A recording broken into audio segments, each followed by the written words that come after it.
होली शुक्रवार को है। 64 साल बाद पहली बार होली के दिन ही रमजान का जुमा पड़ रहा है। अब की बार उत्तर प्रदेश के संभल, शाहजहांपुर समेत कई जगहों पर उन रास्तों की मस्जिद को तिरपाल से ढका जा रहा है जहां से होली का कोई स्थानीय जुलूस निकलता है। प्रशासन इसे कानून व्यवस्था संभालने की रणनीति कहता है, विपक्षी माहौल बिगाड़ने की सियासत।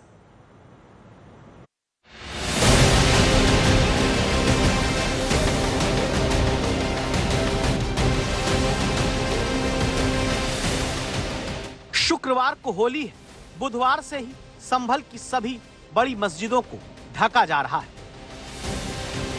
संभल में सबसे पहले काम जामा मस्जिद से शुरू हुआ।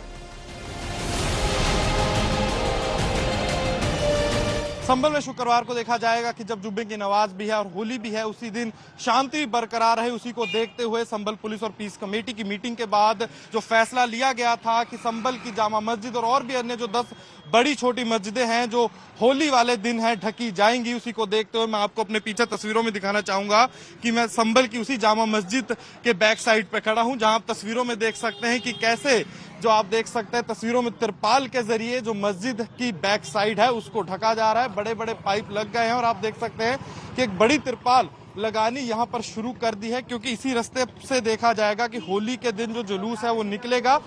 संभल की जिस जामा मस्जिद की दीवार पर हिंसा के आरोपियों के पोस्टर लगे थे, वो तिरपाल और पन्नियों से ढक दिए गए। ये काम पुलिस की पुख्ता सुरक्षा व्यवस्था में हुआ।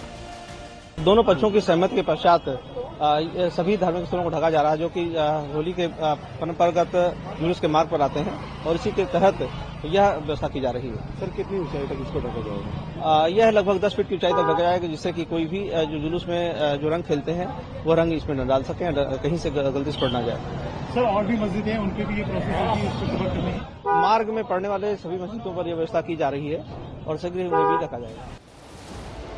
3 साल पहले रंग पड़ने के बाद लदनिया मस्जिद को ढकने का चलन शुरू हुआ, जो इस साल भी जारी रहा। ये वही लदनिया वाली मस्जिद है जिसके पश्चिमी हिस्से को बड़े बड़े तिरपाल से ढक दिया गया। संभल में धार्मिक स्थलों के सामने यानी होली की चौपाई के जुलूस के मार्गों में पड़ने वाली सभी मस्जिदों के आगे तिरपाल और पन्नी लगाने की जो कवायद है वो संभल में शुरू हो चुकी है। और इस वक्त हम संभल की देखिए वो जामा मस्जिद है, क्योंकि एक विवादित स्थल है, और उसके आगे से भी जब होकर के 14 मार्च को होली के त्योहार का जो है जुलूस यहाँ से जो निकलेगा चौपाई का, तो उसके लिए यहाँ पर जो पन्नी और तिरपाल है देखिए वो यहाँ पर लगाए जा रहे हैं।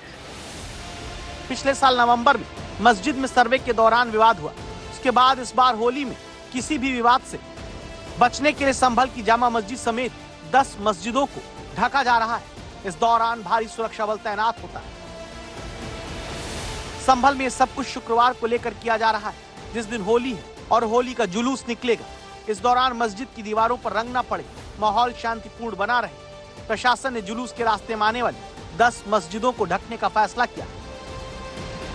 इनमें एक रात वाली मस्जिद, शाही जामा मस्जिद, लदनिया मस्जिद, गोल मस्जिद, अनारी वाली मस्जिद, खजूरों वाली मस्जिद, गुरुद्वारा रोड मस्जिद, हाजी एहतशाम मस्जिद, खजूरी वाली मस्जिद और पार्टी वाली मस्जिद शामिल है। संभल कस्बे में होली का जुलूस जो परंपरागत मार्ग पर निकलता है, उसके मार्ग पे पड़ने वाले धार्मिक स्थलों को दोनों पक्षों की सहमति के आधार पर ढका जाएगा, और इसकी प्रक्रिया जारी है और शीघ्र ही दोनों पक्षों से वार्ता करते हुए कार्रवाई आरंभ की जाएगी। सर, ऐसे कितनी जो सर मस्जिदें होंगी सर जिनको सर ढकने के लिए, और कब से ये कार्रवाई जो शुरू? मार्ग में पड़ने वाली लगभग 10 मस्जिदें हैं और साथ ही कुछ धार्मिक स्थल अन्य भी हैं। इन सभी को ढका जाएगा और शीघ्र ही इसके बारे में कार्रवाई की जाएगी। पीस कमेटी की मीटिंग में मस्जिदों को ढकने के अलावा यह भी तय हुआ कि चाहे संभल में होली का जुलूस हो या जुमे की नमाज, दोनों तय वक्त पर होंगे। इस रूट पर पढ़ने वाली मस्जिदों को प्रशासन पहले की तरह जो ढकता आया है, अब ढकने की बात और सहमति की बात आपस में हम लोगों की हुई। उन लोगों ने, मस्जिद कमेटी के लोगों ने कहा कि जैसे आप पहले ढकते आए हैं, हमें कोई आपत्ति नहीं है। पूरी तैयारियां हैं, होली भी मनाई जाएगी और जुमे की नमाज भी अदा की जाएगी। और जो हमारे यहाँ से जुलूस निकलता है, अभी दूसरे समुदाय के लोग भी यहाँ बैठे हैं, तो हमारे यहाँ से जुलूस निकलता है 2 से 2:30 बजे तक, और जो हमारी जो जुमे की नमाज है वो 1 बजे से 1:30 बजे तक हो जाती है। तो हम 1:30 बजे निपट जाते हैं, नमाज पढ़ के नमाज हो जाएगी, फिर जुलूस निकल जाएगा। क्या कुछ और भी खास तैयारी की गई है मस्जिद को ढकने के लिए? मस्जिद जो है कई वर्षों से प्रशासन की तरफ से ढकी जा रही है। अगर ये ढकें तो इनकी मेहरबानी, ना ढकें तब भी ना कोई